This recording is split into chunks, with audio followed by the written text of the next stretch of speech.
सत श्री अकाल। LTT TV देख रहे दोस्तों, एक बार फिर तुहाडा स्वागत है।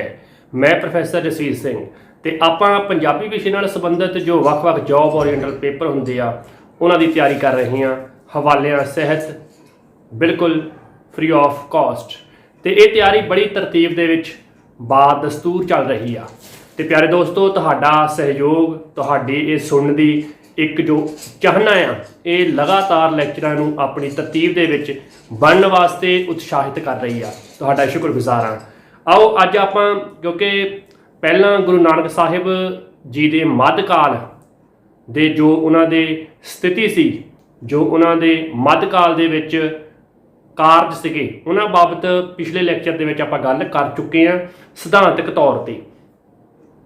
अज आपां गुरु नानक देव जी जीवन ते रचना भाग पहला लैक्चर दे विच गुरु नानक देव जी की उदासियां तो पहलां दी जो जीवन लीला सी उहदे बारे गल करांगे। ते एक चीज़ होर, क्योंकि आपां हवाले सहित गल करते हैं तो गुरु नानक देव जी के जीवन नाल संबंधित वख-वख जो हवाले मिलते आ, रैफरेंस मिलते आ, पहलां आपां ओह घोखदे आ थोड़े थोड़े करके, एक एक करके हवालिਆਂ सहित, ताकि सानू गुरु नानक देव जी के जीवन बारे, उन्होंने जीवन दे विच कीते वख-वख कामां बारे ते ओह काम जिहड़े किस उम्र दे विच की उन्होंने कीता आ, वो तरतीब आपां हुण इन्हां लैक्चरां दे विच पढ़ांगे। इहदे नाल तुहानूं सब तो सौखा ये हो जाना है, तुहानूं पहलां तां ये याद हो जूगा कि गुरु नानक देव जी का जन्म, फिर उस तो बाद उन्होंने किहड़े काम कीते, फिर उम्र जिवें जिवें उम्र के पड़ाव वधदे गए उवें उवें जो उन्होंने कीता आ, आपां बिल्कुल एक लड़ी दे विच, ठीक है जी, लड़ी दियां कड़ियां जोड़ते जावांगे, तुहानूं याद भी हो जाना है। क्योंकि याद करन दे दो तीन सौखे सौखे तरीके हुंदे आ। एक तां असीं किसी चीज़ नूं रोज़ाना पढ़ते रहिए, वो याद हो जाता। दूजा, असीं उस चीज़ नूं जां उस काम नूं अपनी जिंदगी का हिस्सा बना लईए तां वो याद हो जाता। तीजा कि असीं किसी भी काम नूं पढ़न दे लई उहदे कुछ नुकते जिहड़े ने उन्होंने याद रख लीए तो सानू वो सारे का सारा मैटर याद हो जाता। आपां इन्हां तिन्नां तरीकिਆਂ नूं अपने इस पढ़न दे रुझान दे विच शामिल करते आए हैं ते कर रहे हैं। अज का लैक्चर गुरु नानक देव जी की जीवन लीला के उपर होगा, जो उन्होंने उदासियां तो पहलां दी जीवन गुजारिया उहदे नाल संबंधित। पर क्योंकि गुरु नानक देव जी के जीवन को समझने वास्ते गुरु नानक देव जी के जीवन बिरतांत नाल संबंधित सब तो पुरातन ते प्रमाणिक स्रोत जन्म साखियां मिलदियां आ। ते पहलां आपां कुछ जन्म साखियां बारे गल करांगे ताकि आपां रैलेवेंट हो सकीए उन्हां दे जीवन नाल गल्लां करन दे लई। बाद विच हवाले भी लैणे आ ना आपां। सब तो प्राचीन जन्म साखी भाई वीर सिंह द्वारा संपादित पुरातन जन्म साखी नूं मन्निया जांदा। नालों नाल नोट करी जाओ, एक एक नुकता, एक एक गल, एक एक पॉइंट याद करन योग आ। पहली गल कि सब तो प्राचीन मतलब सब तो पुरानी जन्म साखी भाई वीर सिंह द्वारा संपादित मतलब एडिट की हुई पुरातन जन्म साखी नूं मन्निया जांदा आ। हुण तीन गल्लां ने। सब तो पहली कि सब तो प्राचीन, दूजी संपादित की भाई वीर सिंह ने, तीजी गल कि इहदा नाम है पुरातन जन्म साखी। ओके, चलो अगे तुरते हैं। इसनूं कोलब्रुक या मिस्टर मैकालिफ वाली जन्म साखी भी कहा जाता है। पुरातन जन्म साखी नूं कोलब्रुक या मैकालिफ वाली जन्म साखी का नाम भी दिता जाता है। वैरी वैरी वैरी इंपॉर्टेंट पेपरों में बहुत बार आता। तो इस विच गुरु जी के जीवन चरित्र नूं दर्शाउंदियां 57 साखियां दर्ज हैं। ओके जी, वैरी इंपॉर्टेंट। इस जन्म साखी नूं गुरु नानक देव जी दियां जिहड़ी ये जन्म साखी आ, जिन्हों आपां पुरातन जन्म साखी कहने आ, जां मैकालिफ वाली जन्म साखी कहने आ, या फिर कोलब्रुक वाली जन्म साखी कहने आ, इहदे विच गुरु नानक देव जी के जीवन नूं दर्शाउंदियां जां उन्हां दी यात्रा नूं दर्शाउंदियां 5 उदासियां दा जिक्र होया आ। हुण तुसीं नोट कर लो किहड़ी जन्म साखी दे विच गुरु नानक देव जी दियां 5 उदासियां दा वेरवा उपलब्ध आ। 5, वैसे आपां 4 मानते हैं, इत्थे भुलेखा नहीं खाना। ਇਸ ਜਨਮ ਸਾਖੀ ਵਿੱਚ ਗੁਰੂ ਨਾਨਕ ਦੇਵ ਜੀ ਦੀਆਂ 5 ਉਦਾਸੀ ਹੁੰਦਾ ਯਾਤਰਾਵਾਂ ਦਾ ਵੇਰਵਾ ਉਪਲਬਧ ਆ। ਠੀਕ ਹੈ ਜੀ, ਗੱਲ ਕਲੀਅਰ ਹੋ ਗਈ ਹੋਣੀ ਆ। ਹੁਣ ਤੁਸੀਂ ਜ਼ਿਹਨ 'ਚ ਵੀ ਬਿਠਾ ਲਈ ਹੋਊਗੀ। ਪੁਰਾਤਨ ਜਨਮ ਸਾਖੀ ਭਾਈ ਵੀਰ ਸਿੰਘ ਸੰਪਾਦਿਤ ਕਰਨ ਵਾਲੇ। ਪੁਰਾਤਨ ਜਨਮ ਸਾਖੀ ਨੂੰ ਸਭ ਤੋਂ ਪ੍ਰਾਚੀਨ ਜਨਮ ਸਾਖੀ ਮੰਨਿਆ ਜਾਂਦਾ। ਕੋਲਬਰੁੱਕ ਜਾਂ ਮਿਸਟਰ ਮੈਕਾਲਿਫ ਵਾਲੀ ਜਨਮ ਸਾਖੀ ਵੀ ਕਿਹਾ ਜਾਂਦਾ। ਇਹਦੇ ਵਿੱਚ ਗੁਰੂ ਨਾਨਕ ਦੇਵ ਜੀ ਦੇ 57 ਸਾਖੀਆਂ, ਜੀਵਨ ਚਰਿੱਤਰ ਦਰਜ ਵਾ ਤੇ ਇਹਦੇ ਵਿੱਚ ਗੁਰੂ ਨਾਨਕ ਦੇਵ ਜੀ ਦੀਆਂ 5 ਉਦਾਸੀਆਂ ਦਾ ਉਲੇਖ ਸਾਨੂੰ ਮਿਲਦਾ ਆ। ਡਨ, ਕਲੀਅਰ, ਵੈਰੀ ਗੁੱਡ, ਸ਼ਾਬਾਸ਼।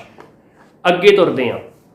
ਸਾਡੇ ਕੋਲ ਇੱਕ ਹੋਰ ਜਨਮ ਸਾਖੀ ਆਉਂਦੀ ਆ, ਭਾਈ ਬਾਲੇ ਵਾਲੀ ਜਨਮ ਸਾਖੀ, ਜਾਂ ਇਸੇ ਜਨਮ ਸਾਖੀ ਨੂੰ ਭਾਈ ਪੈੜੇ ਮੋਖੇ ਵਾਲੀ ਜਨਮ ਸਾਖੀ ਵੀ ਕਿਹਾ ਜਾਂਦਾ। ਭਾਈ ਬਾਲੇ ਵਾਲੀ ਜਨਮ ਸਾਖੀ ਜਾਂ ਭਾਈ ਪੈੜੇ ਮੋਖੇ ਵਾਲੀ ਜਨਮ ਸਾਖੀ, ਇਹ ਇੱਕੋ ਜਨਮ ਸਾਖੀ ਦਾ ਨਾਂ ਆ। ਨੋਟ ਕਰ ਲਿਆ? ਹਾਂਜੀ, ਮੰਨਿਆ ਜਾਂਦਾ ਕਿ ਇਹ ਜਨਮ ਸਾਖੀ ਗੁਰੂ ਅੰਗਦ ਦੇਵ ਜੀ ਦੂਜੇ ਗੁਰੂ ਹੋਏ ਨੇ। ਗੁਰੂ ਅੰਗਦ ਦੇਵ ਜੀ ਦੀ ਹਜ਼ੂਰੀ ਵਿੱਚ ਭਾਈ ਬਾਲੇ ਨੇ ਲਿਖਵਾਈ, ਅੰਡਰਲਾਈਨ, ਭਾਈ ਬਾਲੇ ਨੇ ਲਿਖਵਾਈ ਅਤੇ ਭਾਈ ਪੈੜੇ ਮੋਖੇ ਨੇ ਇਸ ਜਨਮ ਸਾਖੀ ਨੂੰ ਲਿਖਿਆ। ਪੈੜਾ ਮੋਖਾ ਨਾਂ ਦੇ ਇਨਸਾਨ ਨੇ ਇਸ ਜਨਮ ਸਾਖੀ ਨੂੰ ਲਿਖਿਆ। ਅਜੋਕੇ ਸਮੇਂ ਜਿਹਨੂੰ ਆਪਾਂ ਟਾਈਪ ਕਹਿੰਦੇ ਆ, ਟਾਈਪਿਸਟ, ਉਹਨੂੰ ਲਿਖਿਆ ਸੀ। ਲਿਖਵਾਈ ਕਿਹਨੇ ਆ? ਭਾਈ ਬਾਲਾ ਜੀ ਨੇ। ਮੰਨਿਆ ਜਾਂਦਾ ਕਿ ਭਾਈ ਬਾਲਾ ਜੀ ਗੁਰੂ ਨਾਨਕ ਦੇਵ ਜੀ ਦੇ ਨਾਲ ਯਾਤਰਾਵਾਂ ਸਮੇਂ ਉਹਨਾਂ ਦੇ ਨਾਲ ਜਾਂਦੇ ਹੁੰਦੇ ਸੀ, ਮੌਜੂਦ ਹੁੰਦੇ ਸੀ, ਤੇ ਜੋ ਜੀਵਨ ਵੇਰਵਾ ਗੁਰੂ ਨਾਨਕ ਦੇਵ ਜੀ ਦਾ ਉਹਨਾਂ ਦੇ ਨਾਲ ਰਹਿੰਦਿਆਂ ਵੇਖਿਆ, ਉਹ ਇਸ ਜਨਮ ਸਾਖੀ ਦੇ ਵਿੱਚ ਉਹਨਾਂ ਨੇ ਹੂਬਹੂ ਲਿਖਵਾਇਆ ਸੀ। ਲਿਖਿਆ ਕਿਹਨੇ ਸੀ? ਪੈੜੇ ਮੋਖੇ ਜੀ ਨੇ। ਕਿਹਦੀ ਹਜ਼ੂਰੀ ਦੇ ਵਿੱਚ? ਮੰਨਿਆ ਜਾਂਦਾ ਹੈ ਗੁਰੂ ਅੰਗਦ ਦੇਵ ਜੀ ਦੀ ਹਜ਼ੂਰੀ ਦੇ ਵਿੱਚ। ਠੀਕ ਹੈ ਜੀ, ਗੱਲ ਇਹ ਵੀ ਤੁਹਾਨੂੰ ਕਲੀਅਰ ਹੋ ਗਈ ਹੋਣੀ ਆ। ਮੈਨੂੰ ਲੱਗਦਾ ਕੋਈ ਡਾਊਟ ਤਾਂ ਨਹੀਂ ਹੁੰਦਾ ਹੋਣਾ। ਜੇ ਹੈ ਤਾਂ ਕਮੈਂਟ ਕਰ ਦਿਓ, ਜੇ ਨਹੀਂ ਹੈਗਾ ਤਾਂ ਵੀ ਕਮੈਂਟ ਕਰ ਦਿਓ ਕਿ ਸਾਨੂੰ ਕਲੀਅਰ ਹੋ ਰਿਹਾ। ਅੱਗੇ ਤੁਰੋ।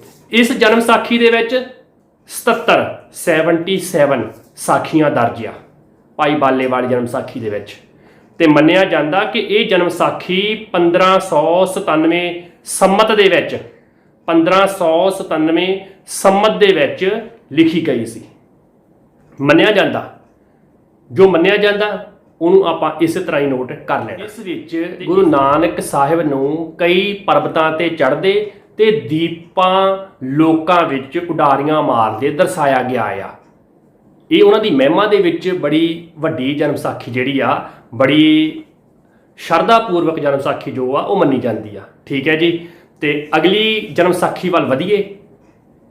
ਸੱਚਖੰਡ ਪੋਥੀ, ਜਿਹਨੂੰ ਲਿਖਿਆ ਆ ਸੋਢੀ ਮਿਹਰਬਾਨ ਜੀ ਨੇ। ਨੋਟ ਕਰੋ, ਸੱਚਖੰਡ ਪੋਥੀ ਜਨਮ ਸਾਖੀ ਦਾ ਨਾਮ ਆ, ਲੇਖਕ ਦਾ ਨਾਮ ਸੋਢੀ ਮਿਹਰਬਾਨ। ਠੀਕ ਹੈ ਜੀ, ਤੇ ਇਸ ਵਿੱਚ 153 ਸਾਖੀਆਂ ਦਰਜ ਵਾ। ਇਸ ਵਿੱਚ ਜੋ ਸਾਖੀਆਂ ਦਰਜ ਆ, ਇਸ ਸਾਖੀ ਨੂੰ ਅਸੀਂ ਗੋਸ਼ਟੀ ਕਹਿੰਦੇ ਆ। ਗੋਸ਼ਟੀ ਕੀ ਹੁੰਦੀ ਆ, ਇਹਦੇ ਬਾਰੇ ਆਪਾਂ ਗੱਲ ਕਰਾਂਗੇ। ਠੀਕ ਹੈ ਜੀ, ਅਗਲੇ ਲੈਕਚਰਾਂ ਦੇ ਵਿੱਚ, ਜਦੋਂ ਆਪਾਂ ਵੱਖ-ਵੱਖ ਸਾਹਿਤ ਦੇ ਰੂਪਾਂ ਦੀ ਗੱਲ ਕਰਨੀ ਆ। ਹਾਲਾਂਕਿ ਜਨਮ ਸਾਖੀਆਂ ਬਾਰੇ ਤਰਤੀਬ ਦੇ ਵਿੱਚ ਗੱਲ ਕਰਾਂਗੇ ਬਾਅਦ ਵਿੱਚ, ਜਨਮ ਸਾਖੀਆਂ ਦੇ ਸਾਹਿਤ ਦੀ ਗੱਲ ਜਦੋਂ ਹੋਈ। ਹਾਲੇ ਆਪਾਂ ਕਿਉਂਕਿ ਗੁਰੂ ਨਾਨਕ ਦੇਵ ਜੀ ਨੂੰ ਸਮਝਣਾ ਆ, ਤਾਂ ਸਮਝਣ ਦੇ ਵਾਸਤੇ ਜੋ ਸਰੋਤ ਚਾਹੀਦੇ ਨੇ ਉਹ ਸਰੋਤ ਆਪਾਂ ਇੱਥੋਂ ਇਕੱਤਰ ਕਰ ਰਹੇ ਹਾਂ। ਇਸ ਤਰ੍ਹਾਂ ਅਸੀਂ ਹਵਾਲੇ ਸਹਿਤ ਰੈਲੇਵੈਂਟ ਪੜ੍ਹਾਈ ਕਰ ਸਕਦੇ ਹਾਂ। ਜਿਹੜੀ ਸੱਚਖੰਡ ਪੋਥੀ ਆ ਸੋਢੀ ਮਿਹਰਬਾਨ ਦੀ ਰਚੀ ਹੋਈ, 153 ਸਾਖੀਆਂ ਆ। ਇਸ ਸਾਖੀ ਨੂੰ ਇੱਕ ਗੋਸ਼ਟੀ ਦੇ ਤੌਰ ਤੇ ਜਾਣਿਆ ਜਾਂਦਾ ਆ। ਇਹਦੇ ਵਿੱਚ ਗੋਸ਼ਟ ਰਚਾਈ ਗਈ ਸੀ। ਇਸੇ ਤਰ੍ਹਾਂ ਹੀ ਉਹਨਾਂ ਦੀ ਗਾਂ ਸੰਤਾਨ ਨੇ ਵੀ ਵੱਖ-ਵੱਖ ਸਾਖੀਆਂ ਲਿਖੀਆਂ ਸੀਗੀਆਂ। ਉਹਦੇ ਵਿੱਚ ਅਸੀਂ ਪੋਥੀ ਹਰਜੀ ਦੀ ਵੇਖ ਸਕਦੇ ਹਾਂ। ਹਰਜੀ ਰਾਈਟਰ ਦਾ ਨਾਮ ਆ, ਪੋਥੀ ਕਿਤਾਬ ਨੂੰ ਕਹਿੰਦੇ ਆ। ਪੋਥੀ ਹਰਜੀ ਦੇ ਵਿੱਚ 61 ਗੋਸ਼ਟਾਂ ਦਰਜ ਆ, 61, ਤੇ ਚਤੁਰਭੁਜ ਪੋਥੀ ਦੇ ਵਿੱਚ 74 ਗੋਸ਼ਟਾਂ ਮਿਲਦੀਆਂ ਆ। ਹਰ ਗੋਸ਼ਟ ਦੇ ਅੰਤ ਵਿੱਚ ਇੱਕ ਸ਼ਲੋਕ ਦਰਜ ਆ, ਇੱਕ ਸ਼ਲੋਕ ਅੰਕਿਤ ਸਾਨੂੰ ਮਿਲਦਾ ਆ, ਜੋ ਸੋਢੀ ਮਿਹਰਬਾਨ ਦਾ ਉਚਾਰਿਆ ਹੋਇਆ ਦੱਸਿਆ ਜਾਂਦਾ ਆ। ਠੀਕ ਹੈ ਜੀ, ਤੇ ਇਸ ਵਿੱਚ ਨਾਨਕ ਦਾਸ ਪਦ ਦਾ ਪ੍ਰਯੋਗ ਕੀਤਾ ਗਿਆ ਆ। ਨਾਨਕ ਦਾਸ ਸ਼ਬਦ ਦਾ ਪ੍ਰਯੋਗ ਚਤੁਰਭੁਜ ਪੋਥੀ ਦੇ ਵਿੱਚ ਕੀਤਾ ਗਿਆ ਆ, ਜਿਸ ਦੇ ਵਿੱਚ ਇੱਕ ਸ਼ਲੋਕ ਅੰਕਿਤ ਆ। ਠੀਕ ਹੈ ਜੀ, अगली जन्म साखी है ज्ञान रत्नावली। ज्ञान रत्नावली जन्म साखी बहुत अपनी महत्ता रखती आ, क्योंकि भाई मनी सिंह वाली जन्म साखी भी इनू कहा जाता है। ज्ञान रत्नावली नू भाई मनी सिंह वाली जन्म साखी भी कहा जाता है। ये जन्म साखी भाई गुरदास जी की पहली वार का टीका मनी जाती है। ठीक है जी, भाई गुरदास जी की पहली वार का टीका ज्ञान रत्नावली नू मन्निया जाता है, जिन्हों भाई मनी सिंह वाली जन्म साखी भी कहा जाता है। तो गुरु नानक देव जी नाल संबंधित 23 पौड़ियां का टीका, 23 पौड़ियां का टीका करदियां लेखक ने 219 साखियां दर्ज कीतियां हन। 219 साखियां दर्ज कीतियां। ठीक है जी, साखियां अजिहियां आ जिन्हां दा भाई गुरदास जी की वार दे विच जिक्र नहीं होया, मतलब कि कुछ साखियां उन्होंने अपने अनुसार भी लिखियां होइयां हैगियां आ। ते मन्निया जाता है कि ये साखियां भाई मनी सिंह ने गुरु गोबिंद सिंह जी तो सुन के लिखियां सन।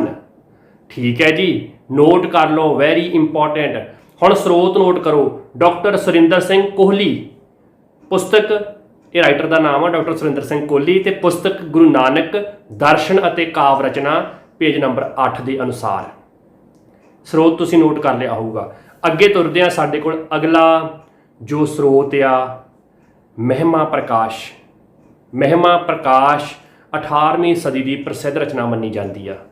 ये ग्रंथ 2 विधावां दे विच उपलब्ध आ। एक काव्य ग्रंथ आ जिहदे विच कविता दे विच उस्तत की गई आ गुरु नानक देव जी दीयां साखियां सानूं मिलदियां ने। काव्य ग्रंथ की रचना बावा स्वरूप दास भल्ला ने की। नोट करियो, बावा स्वरूप दास भल्ला। ਇਹਦੇ ਵਿੱਚ 65 ਸਾਖੀਆਂ ਦਰਜ ਆ ਗੁਰੂ ਨਾਨਕ ਦੇਵ ਜੀ ਦੇ ਜੀਵਨ ਨਾਲ ਸੰਬੰਧਿਤ, ਤੇ ਵਾਰਤਕ ਗ੍ਰੰਥ ਇਹਦੀ ਰਚਨਾ ਬਾਵਾ ਕਿਰਪਾਲ ਸਿੰਘ ਭੱਲਾ ਨੇ ਕੀਤੀ, ਤੇ ਇਹਦੇ ਵਿੱਚ ਸਿਰਫ 20 ਸਾਖੀਆਂ ਦਰਜ ਆ ਗੁਰੂ ਨਾਨਕ ਦੇਵ ਜੀ ਦੇ ਜੀਵਨ ਨਾਲ ਸੰਬੰਧਿਤ। ਨੋਟ ਕਰ ਲਓ ਕਿ ਮਹਿਮਾ ਪ੍ਰਕਾਸ਼ 2 ਵਿਧਾਵਾਂ ਵਿੱਚ ਮਿਲਦਾ, ਇੱਕ ਕਵਿਤਾ ਵਿੱਚ, ਦੂਜਾ ਵਾਰਤਕ ਵਿੱਚ। ਠੀਕ ਹੈ ਜੀ, ਨੋਟ ਕਰ ਲਿਆ। ਸਾਡੇ ਕੋਲ ਅਗਲੀ ਜਨਮ ਸਾਖੀ ਆ ਨਾਨਕ ਪ੍ਰਕਾਸ਼। नानक प्रकाश पुस्तक जिहड़ी आ ये महाकवि भाई संतोख सिंह की रचना हैगी आ, जो सन 1823 ईस्वी दे विच प्रकाशित हुई। ठीक है जी, ग्रंथ के 2 भाग आ नानक प्रकाश दे। एक भाग जिहड़ा आ पूर्व अर्ध, इहदे विच 73 अध्याय आ। दूजा हैगा आ उत्तर अर्ध, इहदे विच 57 अध्याय आ। ते भाई संतोख सिंह ने अपनी इस रचना लई भाई बाले वाली जन्म साखी नूं आधार बनाया। वैरी वैरी वैरी इंपॉर्टेंट, पेपरां विच ये भी बहुत बार पूछा जाता है। ठीक है जी, इन्हूं तुसीं नोट कर लिओ। अगला स्रोत आ प्राण संगली। प्राण संगली दे विच 113 अध्याय दर्ज हन, परंतु देवनागरी अखरां दे विच संत संपूर्ण सिंह वल्लों संपादित प्राण संगली दे विच 80 अध्याय सानूं मिलदे आ। ठीक है जी, 80 चैप्टर सानूं मिलदे आ। अध्याय का मतलब चैप्टर होंदा आ, पाठ जिन्हों आप कह दिंदे आ। ते इन्हां अध्यायां विच संगलादीप दे राजे शिवनाभ अते सिद्धां नाल होईयां गोष्टां दर्ज हन। Very important. हुण एक होर नुकता जिहदे बारे विद्यार्थी बड़े कन्फ्यूज़ड हुंदे ने, बड़े भुलेखे खांदे ने, वो नुकता भी नोट कर लवो कि प्राण संगली दे विच ही एक अध्याय विच भगत कबीर अते भगत रामानंद नाल गुरु नानक साहिब की मुलाकात दर्शाई गई है। ये जन्म साखी दे विच मिलदा, प्राण संगली नाम की पुस्तक दे विच मिलदा एक अध्याय इहो जिहा आ। Very very very important. हुण तुसीं स्रोत समझ गए हो, मैनूं लगदा भुलेखा तुहाडा कोई नहीं रहा होऊगा। अगे तुरदे आ।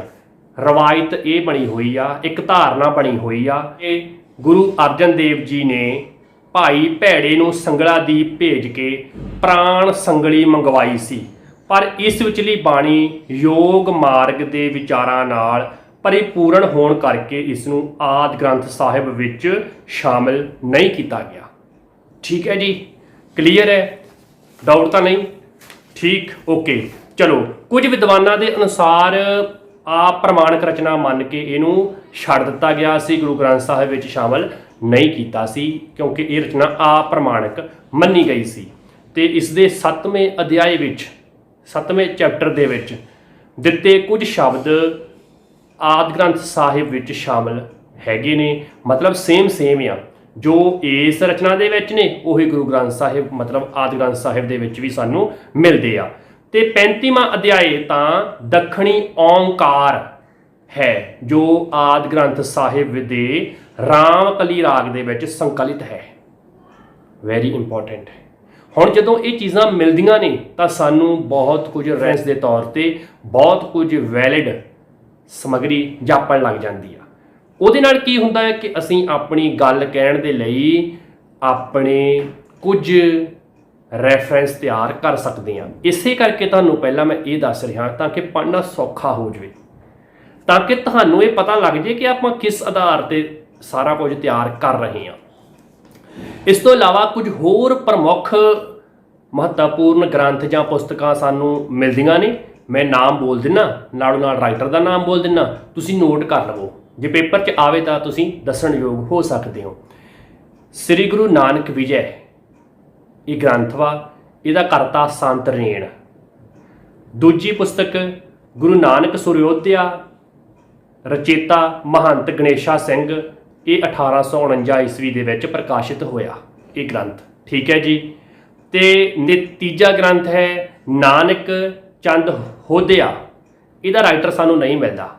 ਮੈਂ ਡਿਸਕ੍ਰਿਪਸ਼ਨ ਦੇ ਵਿੱਚ ਵੀ ਸਾਰੀਆਂ ਇਹ ਜੋ ਪੁਸਤਕਾਂ ਨੇ ਇਹਨਾਂ ਦਾ ਨਾਮ ਤੁਹਾਨੂੰ ਸ਼ੇਅਰ ਕਰ ਦਿੱਤਾ ਆ, ਸਾਂਝਾ ਕਰ ਦਿੱਤਾ, ਤੁਸੀਂ ਉੱਥੋਂ ਵੀ ਵੇਖ ਸਕਦੇ ਹੋ। ਕੁਝ ਔਖੇ ਨਾਮ ਹੈਗੇ ਨੇ, ਹੋ ਸਕਦਾ ਤੁਸੀਂ ਕਨਫਿਊਜ਼ਡ ਹੋ ਜਾਵੋ, ਠੀਕ ਹੈ ਜੀ।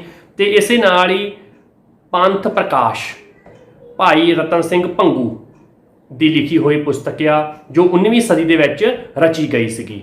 ਤੇ ਸ਼੍ਰੀ ਗੁਰੂ ਨਾਨਕ ਪਦ ਪ੍ਰੇਮ ਪ੍ਰਕਾਸ਼, ਇਹ ਪੁਸਤਕ ਬਾਬਾ ਸੁਮੇਰ ਸਿੰਘ ਨੇ ਲਿਖੀ ਸੀ 1882 ਈਸਵੀ ਦੇ ਵਿੱਚ, ਠੀਕ ਹੈ ਜੀ। ਤੇ ਸ਼੍ਰੀ ਗੁਰੂ ਨਾਨਕ ਚੰਦਰਿਕਾ ਪੰਡਿਤ ਰਤਨ ਹਰੀ ਉਦਾਸੀ ਦੀ ਲਿਖੀ ਹੋਈ ਪੁਸਤਕ ਆ ਜੋ 1845 ਈਸਵੀ ਦੇ ਵਿੱਚ ਲਿਖੀ ਗਈ ਸੀ, ਪ੍ਰਕਾਸ਼ਿਤ ਹੋਈ ਸੀ। ਜੀਵਨ ਕਥਾ ਸ਼੍ਰੀ ਗੁਰੂ ਨਾਨਕ ਦੇਵ ਜੀ ਨੂੰ ਲਿਖਿਆ ਸੰਤ ਦਾਸ ਛਿੱਬਰ ਨੇ। ਤੇ ਇਸੇ ਤਰ੍ਹਾਂ ਹੀ ਸ਼੍ਰੀ ਗੁਰੂ ਨਾਨਕ ਵੰਸ਼ ਪ੍ਰਕਾਸ਼ ਬਾਬਾ ਸੁਖਵਾਸੀ ਰਾਏ ਦੀ ਰਚਨਾ ਮੰਨੀ ਜਾਂਦੀ ਆ। ਤੇ ਸ਼੍ਰੀ ਗੁਰੂ ਨਾਨਕ ਸ਼ਸ਼ਿਕ ਜਨਮ ਸਾਖੀ ਬਾਬਾ ਜੈਮਲ ਸਿੰਘ ਨੇ 1886 ਈਸਵੀ ਦੇ ਵਿੱਚ ਲਿਖੀ ਸੀ।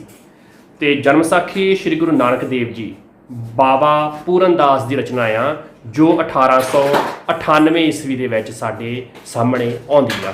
ਤੇ ਸ਼੍ਰੀ ਗੁਰੂ ਨਾਨਕ ਪ੍ਰਬੋਧ ਗਿਆਨੀ ਦਿੱਤ ਸਿੰਘ ਦੀ ਰਚਨਾ ਆ ਜੋ 1875 ਈਸਵੀ ਦੇ ਵਿੱਚ ਪ੍ਰਕਾਸ਼ਿਤ ਹੋਈ, ਸਾਡੇ ਸਾਹਮਣੇ ਆਈ ਸੀ। ਵੈਰੀ ਵੈਰੀ ਵੈਰੀ ਇੰਪੋਰਟੈਂਟ, ਠੀਕ ਹੈ ਜੀ। ਤੇ ਇਸੇ ਨਾਲ ਹੀ ਕੁਝ ਅੰਗਰੇਜ਼ੀ ਦੀਆਂ ਕਿਤਾਬਾਂ ਦਾ ਜ਼ਿਕਰ ਵੀ ਬਣਦਾ ਆ, ਪੇਪਰ ਵਿੱਚ ਪੁੱਛੀਆਂ ਜਾ ਸਕਦੀਆਂ। ਨੋਟ ਕਰਿਓ ਜੀ, a sketch of the Sikhs Malcolm ਦੀ ਇਹ ਰਚਨਾ ਆ। History of the Sikhs Gregor ਦੀ ਪੁਸਤਕ ਆ।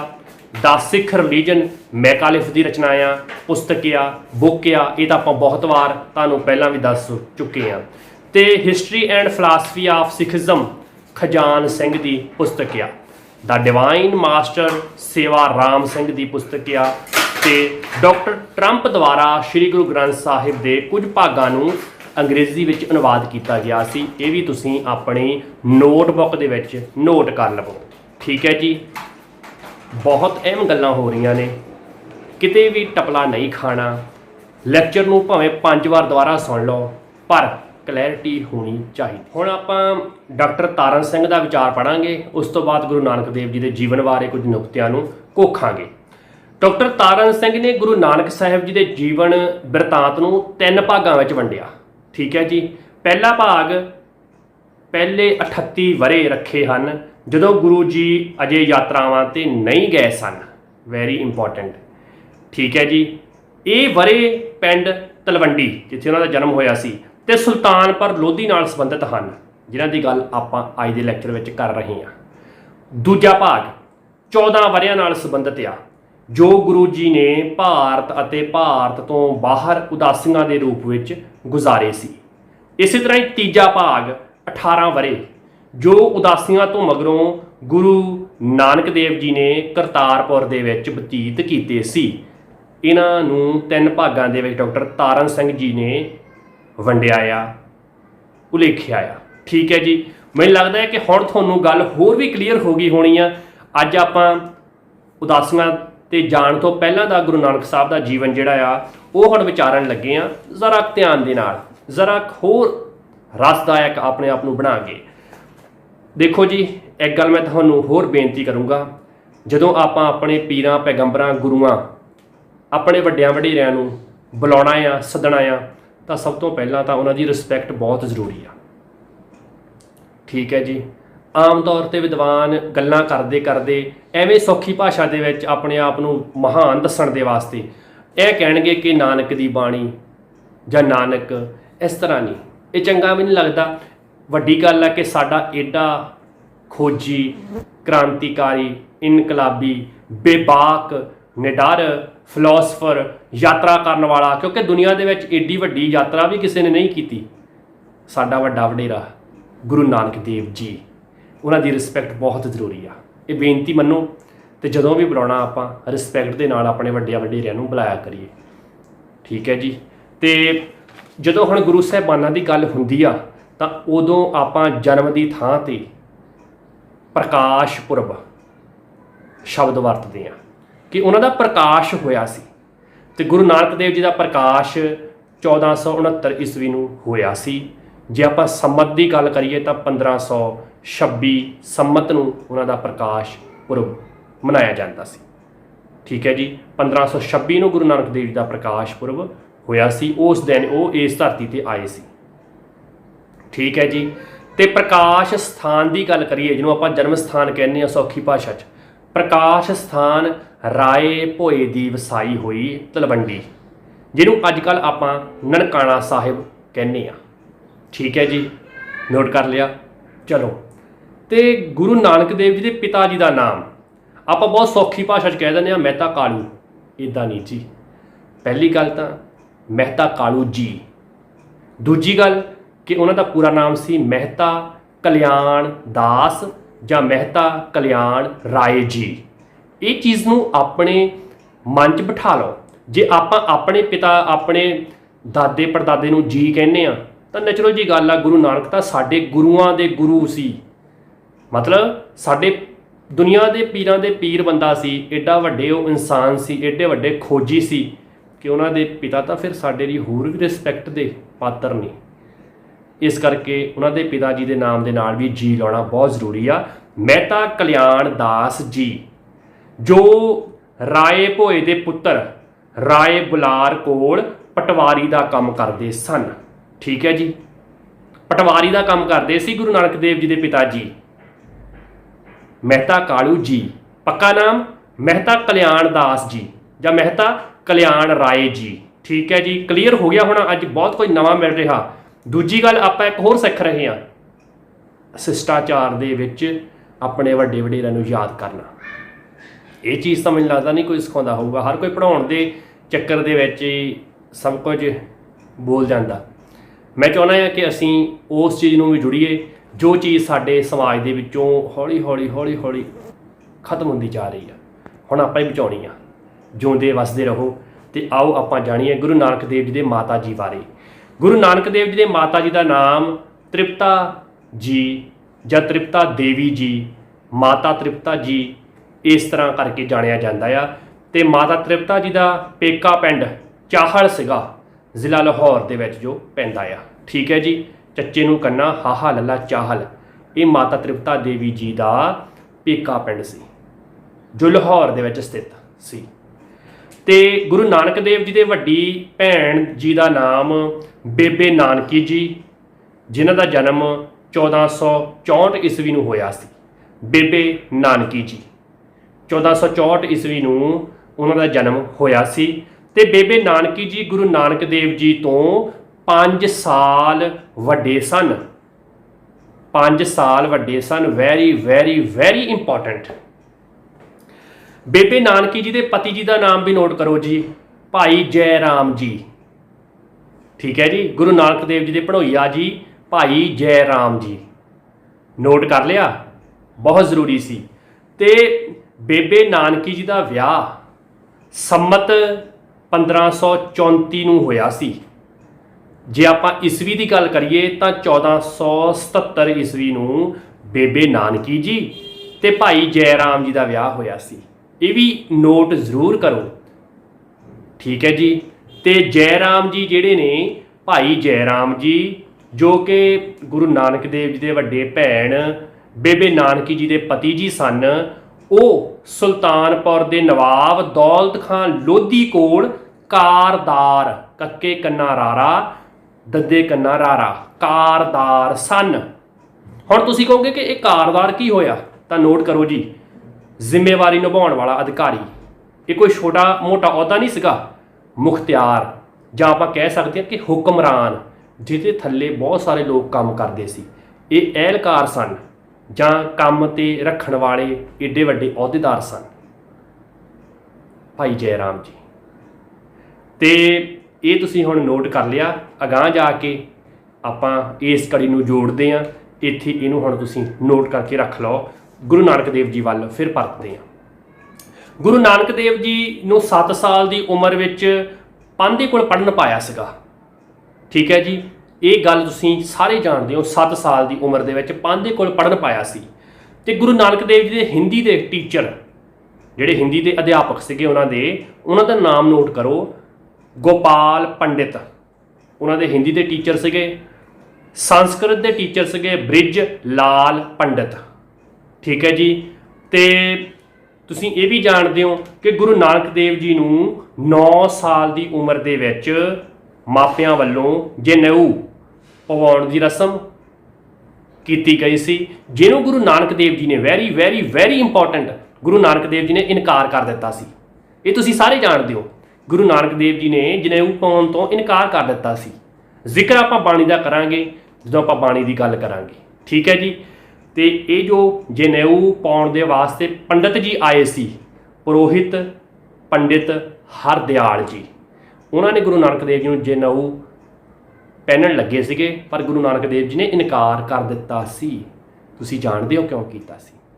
ਹੁਣ ਆਪਾਂ ਅਗਲਾ ਨੁਕਤਾ ਵੇਖਦੇ ਹਾਂ ਕਿ 13 ਸਾਲ ਦੀ ਉਮਰੇ ਗੁਰੂ ਨਾਨਕ ਦੇਵ ਜੀ ਨੇ ਫਾਰਸੀ ਪੜ੍ਹੀ ਸੀ, ਤੇ ਫਾਰਸੀ ਦੇ ਟੀਚਰ ਉਹਨਾਂ ਦੇ ਸੀ ਮੌਲਵੀ ਕੁਤਬਦੀਨ ਜੀ। ਇਹ ਜਿਹੜੇ ਟੀਚਰ ਸੀ ਗੁਰੂ ਨਾਨਕ ਦੇਵ ਜੀ ਦੇ, ਇਹ ਬੜੇ ਪ੍ਰਭਾਵਸ਼ਾਲੀ, ਬੜੇ ਵਿਦਵਾਨ ਬੰਦੇ ਸੀਗੇ।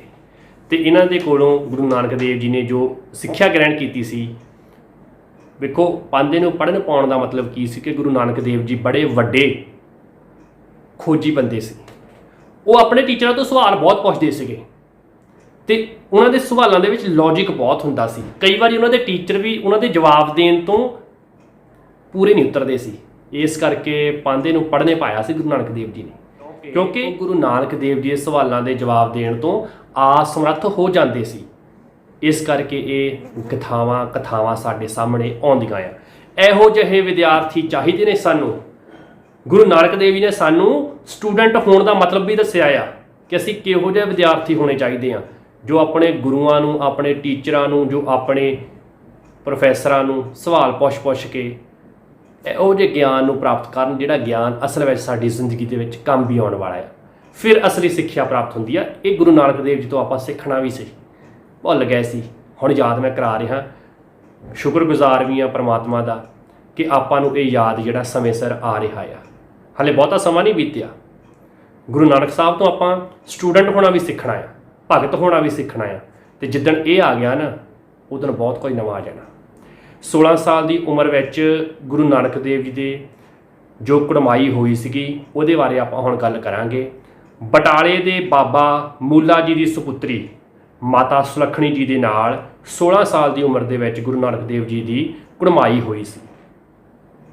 ਤੇ 18 ਸਾਲ ਦੀ ਉਮਰ ਵਿੱਚ ਗੁਰੂ ਨਾਨਕ ਦੇਵ ਜੀ ਅਤੇ ਮਾਤਾ ਸੁਲੱਖਣੀ ਜੀ ਦਾ ਵਿਆਹ ਹੋਇਆ ਸੀ, ਠੀਕ ਹੈ ਜੀ। 18 ਸਾਲ ਦੀ ਉਮਰ ਸੀ ਗੁਰੂ ਨਾਨਕ ਦੇਵ ਜੀ ਦੀ ਉਸ ਵੇਲੇ। ਹੁਣ ਆਪਾਂ ਗੁਰੂ ਨਾਨਕ ਦੇਵ ਜੀ ਦੀ ਸੰਤਾਨ ਦੀ ਗੱਲ ਕਰੀਏ ਤਾਂ ਗੁਰੂ ਨਾਨਕ ਦੇਵ ਜੀ ਦੇ ਵੱਡੇ ਪੁੱਤਰ ਦਾ ਨਾਮ ਬਾਬਾ ਸ੍ਰੀ ਚੰਦ ਸੀਗਾ, ਜਿਨ੍ਹਾਂ ਦਾ ਜਨਮ 1497 ਈਸਵੀ ਨੂੰ ਹੋਇਆ ਮੰਨਿਆ ਜਾਂਦਾ ਆ। ਤੇ ਇਸੇ ਤਰ੍ਹਾਂ ਹੀ ਗੁਰੂ ਨਾਨਕ ਦੇਵ ਜੀ ਦੇ ਛੋਟੇ ਪੁੱਤਰ ਦਾ ਨਾਮ ਸੀ ਲਖਮੀ ਦਾਸ ਜੀ, ਬਾਬਾ ਲਖਮੀ ਦਾਸ ਜੀ, ਜਿਨ੍ਹਾਂ ਦਾ ਜਨਮ 1500 ਈਸਵੀ ਦੇ ਵਿੱਚ ਹੋਇਆ ਸੀ, ਠੀਕ ਹੈ ਜੀ। ਗੁਰੂ ਨਾਨਕ ਦੇਵ ਜੀ ਦੇ 2 ਪੁੱਤਰ ਸਨ, ਵੱਡਾ ਬਾਬਾ ਸ੍ਰੀ ਚੰਦ ਜੀ, ਛੋਟਾ ਬਾਬਾ ਲਖਮੀ ਦਾਸ ਜੀ। ਇਹ ਆਪਾਂ ਹੁਣ ਜਾਣ ਲਿਆ। ਪਿਆਰੇ ਵਿਦਿਆਰਥੀਓ, ਗੁਰੂ ਨਾਨਕ ਦੇਵ ਜੀ ਛੋਟੀ ਉਮਰ ਵਿੱਚ ਹੀ ਜਿੱਥੇ ਖੇਤੀਬਾੜੀ ਦਾ ਕੰਮ ਕਰਨ ਲੱਗ ਪਏ ਸੀ, ਉੱਥੇ ਹੀ ਵਪਾਰ ਦਾ ਕੰਮ ਵੀ ਕਰਨ ਲੱਗ ਪਏ ਸੀ, ਕਿਉਂਕਿ ਉਹਨਾਂ ਦੇ ਪਿਤਾ ਪਟਵਾਰੀ ਸੀਗੇ। ਤੇ ਇਸ ਕਰਕੇ ਗੁਰੂ ਨਾਨਕ ਦੇਵ ਜੀ ਆਪਣੇ ਪਿਤਾ ਦੇ ਸੌਂਪੇ ਹੋਏ ਕੰਮਾਂ ਨੂੰ ਬਾਖੂਬੀ ਕਰਦੇ ਹੁੰਦੇ ਸੀਗੇ। ਜਿੱਥੇ ਉਹ ਪ੍ਰਮਾਤਮਾ ਦਾ ਨਾਮ ਜਪਦੇ ਸੀ, ਨੇੜੇ ਜੋ ਜੰਗਲ ਪੈਂਦਾ ਸੀ, ਉੱਥੇ ਆਏ ਸਾਧੂਆਂ ਸੰਤਾਂ ਦੀ ਸੰਗਤ ਕਰਦੇ ਸੀ ਤੇ ਦੁਨੀਆ ਦੇ ਰਟਨਾ ਬਾਰੇ ਤੇ ਦੇਸ਼ ਦੇ ਜੋ ਹਾਲਾਤ ਸੀ ਉਹਨਾਂ ਬਾਰੇ ਗੰਭੀਰ ਮੁੱਦਿਆਂ ਤੇ ਚਰਚਾ ਸੁਣਦੇ ਸੀ ਤੇ ਕਰਦੇ ਸੀ। ਉੱਥੇ ਹੀ ਆਪਣੇ ਘਰ ਪਰਿਵਾਰ ਦੀ ਜ਼ਿੰਮੇਵਾਰੀ ਵੀ ਬਾਖੂਬੀ ਨਿਭਾਉਂਦੇ ਸੀ। ਇਸ ਚੀਜ਼ ਨੂੰ ਸਮਝਣਾ ਬਹੁਤ ਜ਼ਰੂਰੀ ਆ। ਤੇ ਸਾਡੇ ਕੋਲ ਇੱਕ ਪੁਸਤਕ ਆ ਜੀ, ਗੁਰੂ ਨਾਨਕ ਜੀਵਨ ਦਰਸ਼ਨ ਤੇ ਕਾਵ ਕਲਾ। ਉਹਦੇ ਪੇਜ ਨੰਬਰ 12 ਦੇ ਉੱਪਰ ਪ੍ਰੋਫੈਸਰ ਸਾਹਿਬ ਸਿੰਘ ਜੀ ਲਿਖਦੇ ਆ ਕਿ ਤਲਵੰਡੀ ਵਿੱਚ, ਮਤਲਬ ਆਪਣੇ ਜਨਮ ਸਥਾਨ ਦੇ ਥਾਂ ਦੇ ਤਲਵੰਡੀ, ਰਾਏ ਭੋਏ ਦੀ ਵਸਾਈ ਹੋਈ ਤਲਵੰਡੀ ਵਿੱਚ ਗੁਰੂ ਜੀ ਨੇ ਹੱਟੀ ਵਪਾਰ ਦਾ ਕੰਮ ਵੀ ਕੀਤਾ ਸੀ।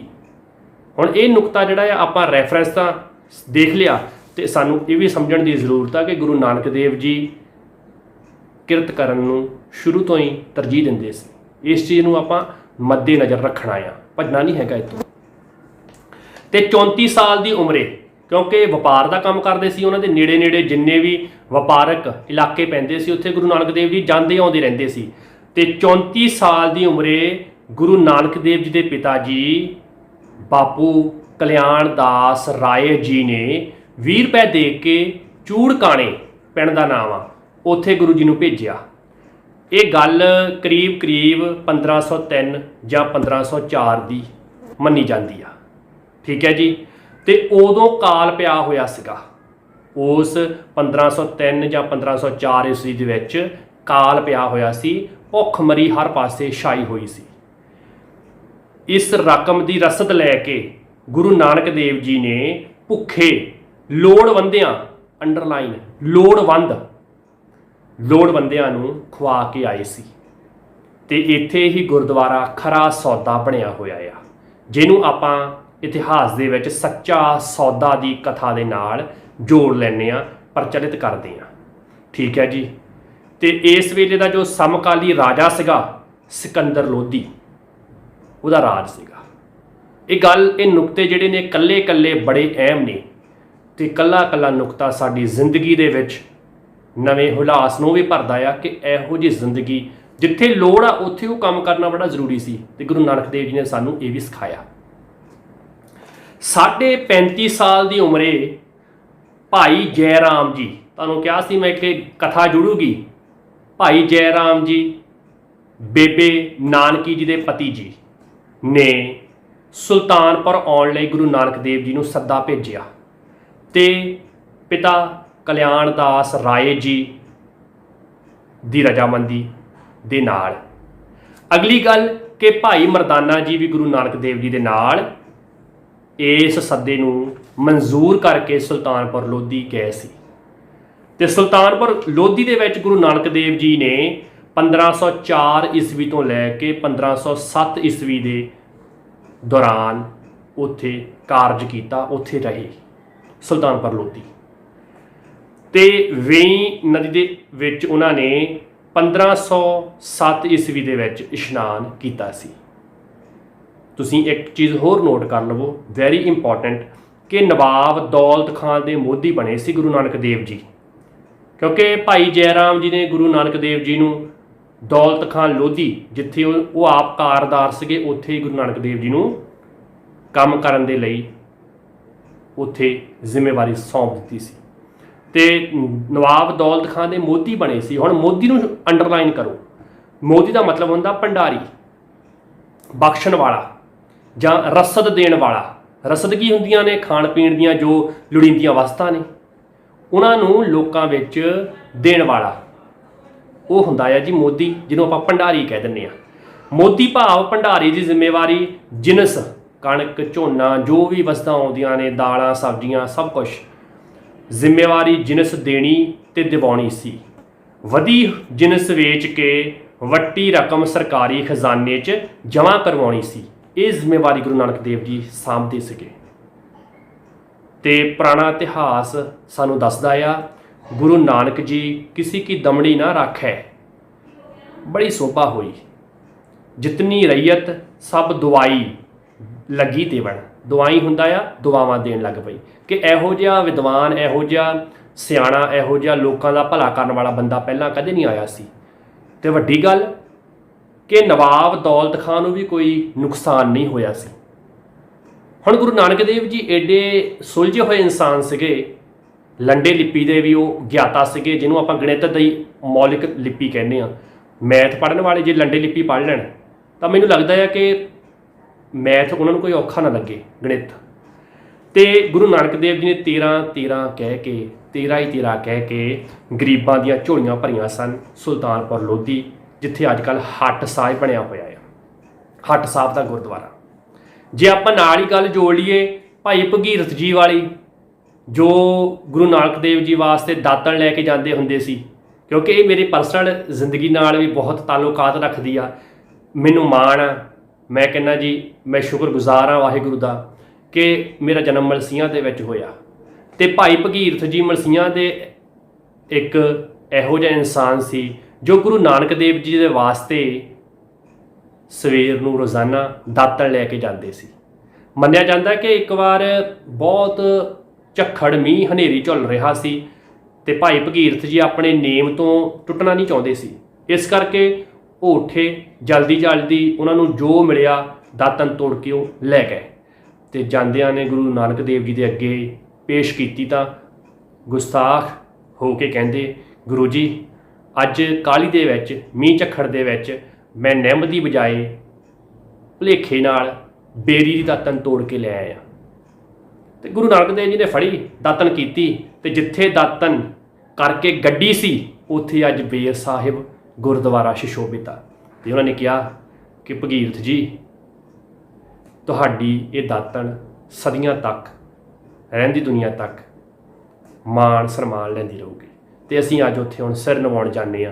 ये किन्नी वड्डी गाथा आ। हालांकि जन्म साखियां बारे आपां फुटकल लैक्चरां दे विच गल करांगे। ते प्यारे विद्यार्थियों, जदों वेई नदी का इशनान 1507 ईस्वी दे विच गुरु नानक देव जी ने किया, उस इशनान तो बाद गुरु नानक देव जी ने एक नारा लाया, ना को हिंदू ना मुसलमान। ते जिस उपरंत बाबा मूला जी दे सुपुर्द अपना परिवार करके ते मोदी खाने का हिसाब पूरा कर करा के सारा हिसाब दे के भाई मरदाना जी नूं नाल लैके गुरु नानक देव जी ने उदासियां शुरू कीतियां सी। चढ़िया सोधन धरत लुकाई। अज दा आपां ये चैप्टर इत्थे समाप्त करते हैं। अज दा ये लैक्चर आपां इत्थे समाप्त करते हैं। अगला भाग अगले लैक्चर विच। चढ़दी कला विच रहो। सत श्री अकाल।